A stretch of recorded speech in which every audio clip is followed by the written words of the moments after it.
I spent 1 year annotating the Bible, color coding each of the problematic verses. And each of these yellow tabs that you see throughout the Bible are scientific inaccuracies. Here, how about we test it out right now? Let's flip to a random yellow tab. How about this one way down here?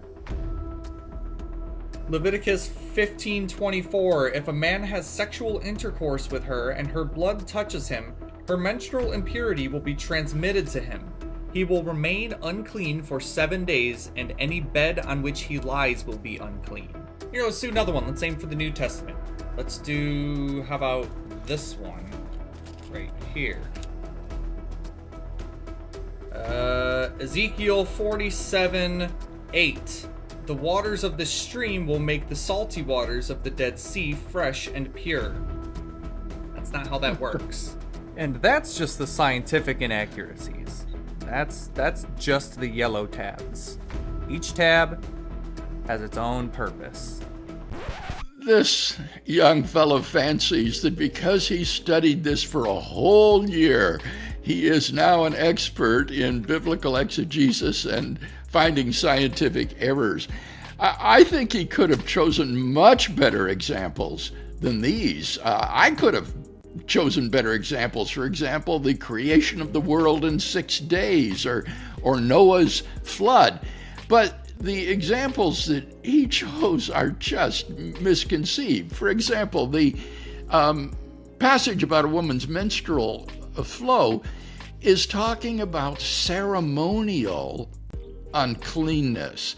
Jews had all sorts of regulations relating clean and unclean, including various foods and practices and bodily emissions. This is not a passage at all about medical impurity. So it has nothing to do with science. This is purely a matter of ceremonial uncleanness within Old Testament Judaism.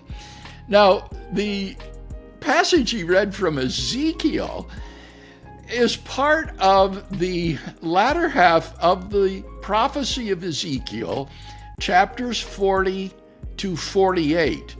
And what this is a vision of the restoration of Israel that God gives to Ezekiel. This is not a literal description of a river that turns the Dead Sea into sweet water.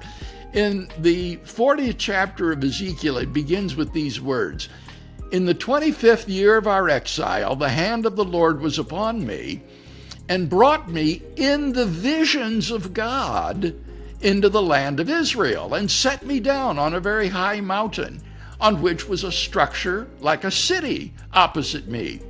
When he brought me there, behold, there was a man whose appearance was like bronze, and he was standing in the gateway.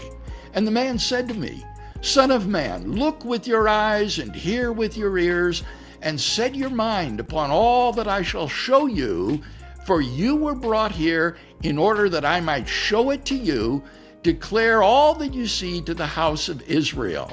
And then the next several chapters are the recitation of this vision that God gives to Israel. And in Ezekiel 47, the 8th verse of which this fellow quoted, the prophet says, "Then he brought me," the man did, "to the door of the temple, and behold, water was issuing from the threshold of the temple toward the east. And the water was flowing down from below the south end of the threshold of the temple. Then he brought me out by way of the north gate, and the water was coming out on the south side. Going on eastward with a line in his hand, the man measured 1,000 cubits, and then led me through the water, and it was ankle deep. Again, he measured 1,000 and led me through the water, and it was knee deep. Again, he measured 1,000 and led me through the water, and it was up to the loins. Again, he measured 1,000, and it was a river that I could not pass through, for the water had risen. It was deep enough to swim in, a river that could not be passed through. And he said to me, Son of man, have you seen this? Well, Anybody who has been to the Temple Mount in Jerusalem knows that there is not and cannot be a river flowing out from beneath the temple that turns into this mighty torrent that Ezekiel sees. The river in this vision is a symbol of the life-giving presence of God in this utopian vision that Israel has of the restoration of Israel, when God will be present with his people again. So this poor fellow just hasn't understood the type of literature that he's dealing with, nor paid any attention to the context. All he's interested in doing is quoting individual verses out of context in an attempt to find putative errors in the Bible.